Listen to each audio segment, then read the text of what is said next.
Videos देखने के लिए सब्सक्राइब करें जनसत्ता.com, बेल आइकन दबाकर पाएं लेटेस्ट नोटिफिकेशंस। सिरसा साहब, सबसे पहली मेरा जो सवाल है, ये जो सरकार और आपके बीच डेडलॉक है वो कैसे टूटेगा? ये तो सरकार ही तोड़ेगी इसको। डेडलॉक सरकार ने किया। जब हमारी लास्ट मीटिंग हुई थी विज्ञान भवन में, तो उस वक्त तोमर जी बोले थे कि आज के बाद विज्ञान भवन में मीटिंग नहीं है, तुम भी 26 जनवरी मनाओ, हम भी 26 जनवरी मनाते हैं, फिर देखेंगे। तो जब उन्होंने ये बातचीत का रास्ता बंद किया तो वही खोलेंगे।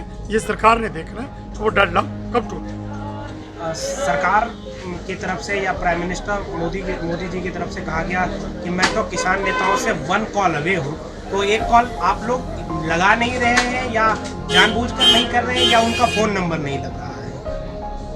हम कॉल करें? डेडलॉक तो उन्होंने किया, कॉल उन्होंने बंद किया, सरकार बातचीत सरकार ने करी। हम कॉल करें उनसे कि तुम ये जो कंक्रीट की दीवारें खड़ी कर रहे हो और जो गुंडों से हमारे किसानों ऊपर पत्थर पकड़ा रहे हो, हमारे किसानों को जबरदस्ती पकड़ के लेके जा रहे हो, तो हम उनका शुक्रिया अदा करें कॉल करके। जेकर बातचीत कर रहे हो तो सरकार की जिम्मेवारी बनती है, सरकार बातचीत के लिए बुलाए और शांतमय माहौल पहले तैयार करें। सिरसा साहब, आप दुनिया भर के लोगों को, चाहे वो ग्रेटा थुनबर्ग हो, रिहाना हो, जितने बाहर के लोग हैं, उन सबको समझा पा रहे हैं कि ये किसानों की मांग जायज़ है, आंदोलन सही तरीके से हो रहा है, लेकिन आप लोग सरकार को ही नहीं बता पा रहे कि हमारी मांगें सही है, या आपको लगता है कि सरकार आपकी बात नहीं सुन रही या सरकार जानबूझकर आप लोगों को इग्नोर कर रही है? आपको पता है ना, 3 तारीख को 3 दिसंबर को जब सरकार से बातचीत हुई तो सरकार ने जो पहले कहते थे कि ये जो कानून है किसान के हित में, जब हमारी बातचीत हुई तो उस समय सरकार मानी नहीं। जेकर सरकार मानी नहीं, हम सरकार को समझा नहीं पाए, तो फिर सरकार ने ये क्यों कहा कि हमारे को खाली डिब्बा दे दो, सब कुछ निकाल लो। हम सरकार को एक एक पॉइंट पर समझा दिया, सरकार मान गई, लेकिन सरकार की बदनीति है जो मान के भी मानने के लिए, ऐलान करने के लिए तैयार है। ये सरकार। सिरसा साहब, बजट के बाद, बजट पेश होने के बाद केंद्रीय कृषि मंत्री नरेंद्र सिंह तोमर ने कहा कि इस बजट के पास होने के बाद, पेश हो जाने के बाद, जिन भी लोगों के मन में कंफ्यूजन है कि आने वाले समय में किसानों की आय में बढ़ोतरी नहीं होगी या किसानों का नुकसान होगा, उससे साफ हो गया है कि ये बजट सिर्फ और सिर्फ किसानों के लिए है। हाँ बिल्कुल, ये किसानों के लिए है ना।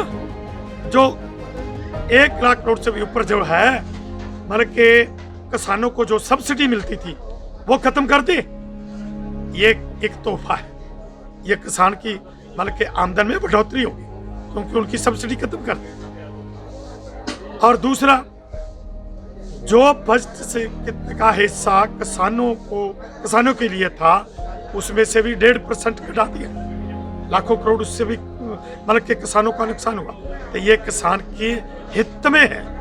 जैसे कि हमारी बातचीत चलती थी तो हमने औरंगाबाद जिले की उनको मसादी कहते थे कि 1 साल रहने दो, तो हमने अखबारों में दिखाया था कि दिल्ली के चारों तरफ किसान डेरे डाल के बैठे हैं इन काले कानूनों के खिलाफ।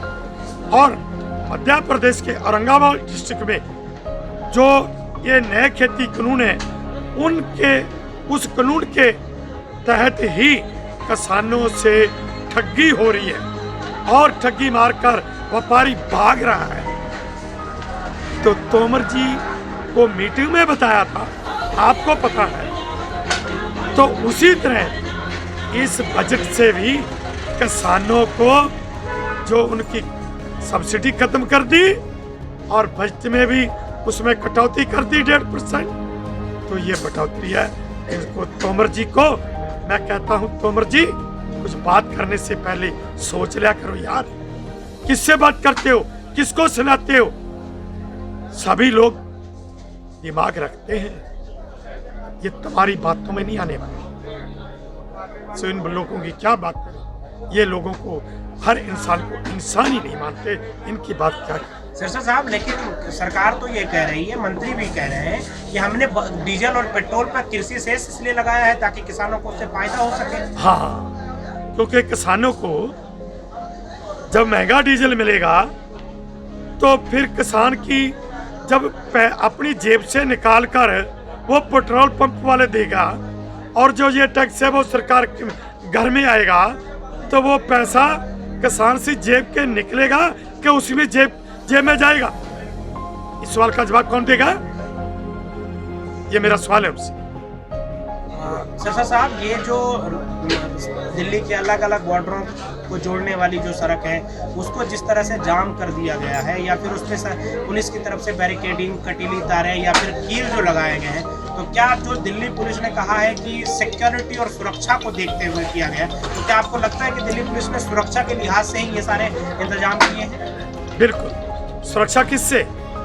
सुरक्षा के लिए नहीं है, ये जो आम जनता आती जाती थी उनको परेशान करने के लिए। और जो हमारे जो कुंडली एरिया में फैक्ट्री है, इन फैक्ट्रियों में जो लोग मजदूरी करने आते थे उनको रोकने के लिए, फैक्ट्रियों का जो काम चल रहा था उनको प्रभावित करने के लिए, उनको नुकसान पहुंचाने के लिए और हमारे खिलाफ इन लोगों को भड़काने के लिए, बहकाने के लिए कि ये लोग ये किसानों के खिलाफ खड़े होंगे, इसलिए ये करिए। और इनको पाकिस्तान की से तो कोई डर नहीं है, इनको चाइना से तो कोई डर नहीं है। वहां तो कोई कंक्रीट की दीवार नहीं खड़ी कर पाए, वहां तो कोई सड़कों पर ये कील नहीं गाड़ पाए, और यहाँ पर आके इन्होंने दोबारा इन किसानों से खतरा है जो किसान पूरे अमन चैन से बैठे हुए, जिन्होंने आज तक किसी को फूल तक नहीं मारा, उनकी सुरक्षा, उनके डरते हुए सुरक्षा। अरे कैसी सुरक्षा! और ये सड़कें खोद रहे हैं, कंक्रीट की दीवार खड़ी कर रहे हैं, शर्म आनी चाहिए।